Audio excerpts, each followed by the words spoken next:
રાજકોટમાં જળકથાના ભવ્ય આયોજનની તૈયારી અત્યારે ચાલુ છે રેસકોર્સના ગ્રાઉન્ડમાં.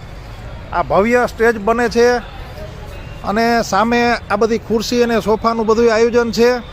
જેમ ભાગવત કથામાં પોથી યાત્રા કરવામાં આવે એમાં જળકથા માટે ભારતભરની 111 પવિત્ર નદીઓનું પાણી ભેગું કરેલું હતું અને ઘરે ઘરે ગામે ગામ જઈ અને એનું પૂજન કરવામાં આવેલ હતું. આ બધાય કળશ 14 તારીખે પરમ દિવસે 14 તારીખે સવારે રાજકોટના રેસકોર્સની બાજુમાં બહુમાળી ભવને બધા કળશ એકત્રિત થશે અને સવારે 8 વાગે એની યાત્રા નીકળશે કળશની અને 111 પવિત્ર નદીઓનું પાણી રાજકોટમાં ફરી અને એ શોભાયાત્રા છે એ કથા સ્થળે પહોંચશે.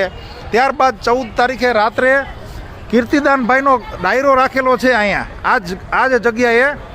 આપણા ગુજરાતના સુપરહિટ ગાયક કલાકાર કીર્તિદાનભાઈનો જલમહા ડાયરો છે. આ ડાયરો પણ પાછો જલમહા ડાયરો છે 14 તારીખે સાંજે 7:30 વાગે. અને ત્યારબાદ 15 તારીખથી જળકથાનો પ્રારંભ થશે. કુમાર વિશ્વાસની જળકથા 15, 16 અને 17 તારીખે.